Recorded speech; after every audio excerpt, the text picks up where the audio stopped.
Spring 1813, and the United States is on the attack.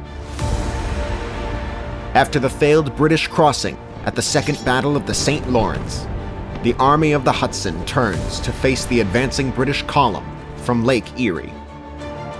Hearing of the defeat, the British are soon withdrawing from New York to regroup, the massive American host nipping at their heels.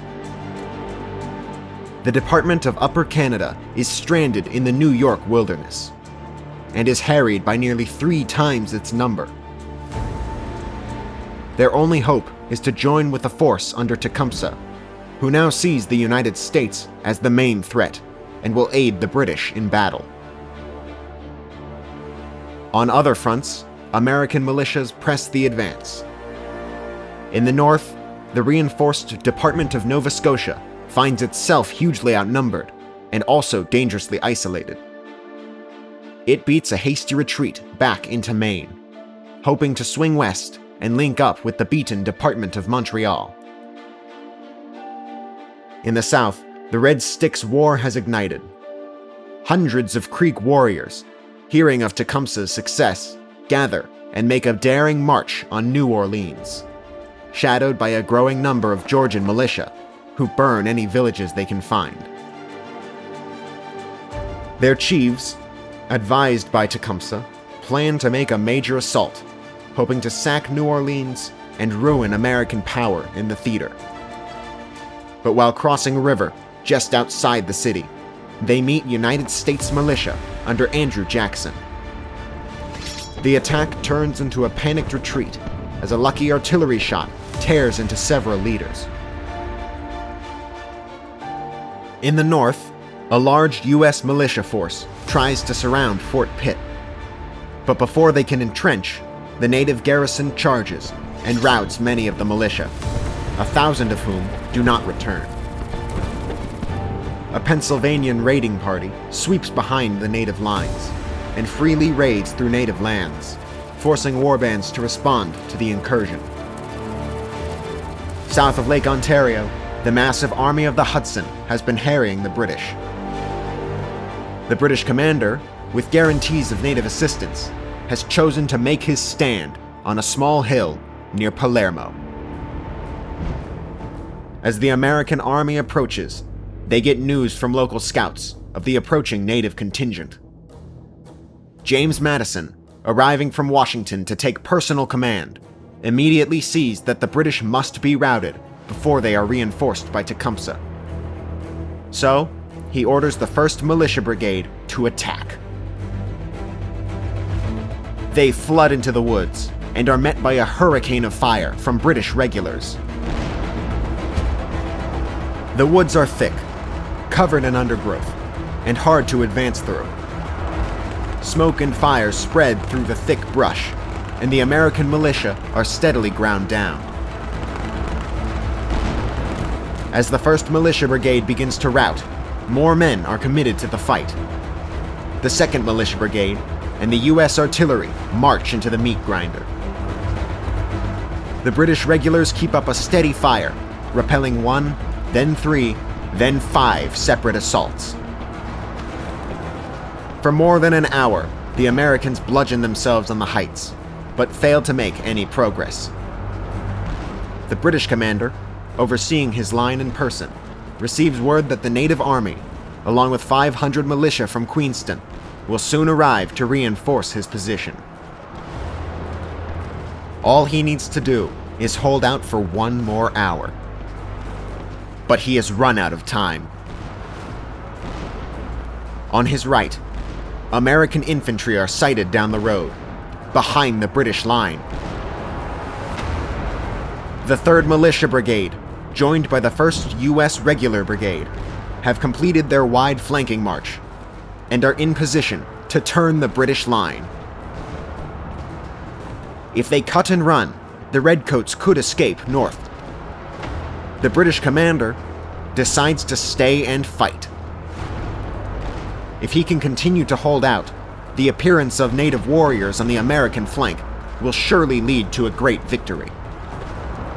But as the British pull back into a tighter defensive circle, they lose most of the high ground that had protected them from the American artillery.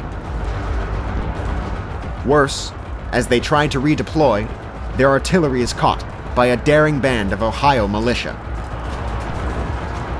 In just a few minutes, it becomes clear that the British position is untenable. American guns blast away at the exposed redcoats, as the lobsterbacks come under attack from all sides. Caught in a lethal crossfire, the British commander is killed. The line soon collapses. More than 2,000 British soldiers, the entire regular British army in the West, are dead, wounded, or captured. Watching on from the woods is Tecumseh, only just too late. The Battle of Palermo is a second great victory for the Army of the Hudson, and a devastating blow to British operations in the West. But it has cost the Americans dearly. Nearly a third of the army are casualties, and after their contracts expire, 1,000 more militia go home. In total, half of the fighting strength of the Army of the Hudson is gone, just as British pressure in the north is once again mounting. The divided departments of Montreal and Nova Scotia have united and are planning to drive south into New England. If successful, it will end the war. Back at New Orleans, the chiefs have rallied and attack again. But by now, Jackson has rallied enough militia and drives the Creek nations back in a decisive victory. Native resistance in the South is shattered, the field army decimated. And when bands of Georgian militia sweep through the heartlands of the native nations, massacring anyone they can find, the Red Sticks War effectively ends. Despite this disaster, Tecumseh cannot intervene. He has problems of his own. While his forces are busy fending off the Army of Kentucky in the east and aiding the British advance, a second force of Tennessee militia have formed in his rear and launch a counteroffensive. There are no forces left to resist them. The militia sweep north, bypassing Fort Washington, and striking deep into Confederation territory. Outside the old battleground at Tippecanoe, 700 native warriors rally to try and stop them, but they are caught alone and massacred by a charge of Kentucky horsemen.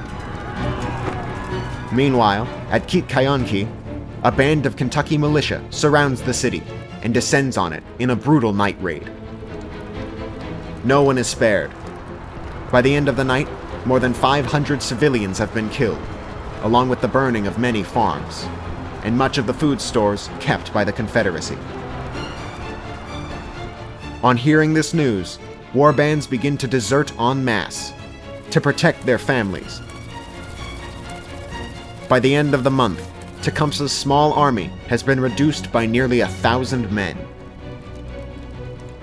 To stem the tide, Tecumseh pulls back from the border. The Confederacy will play no further role in the British advance.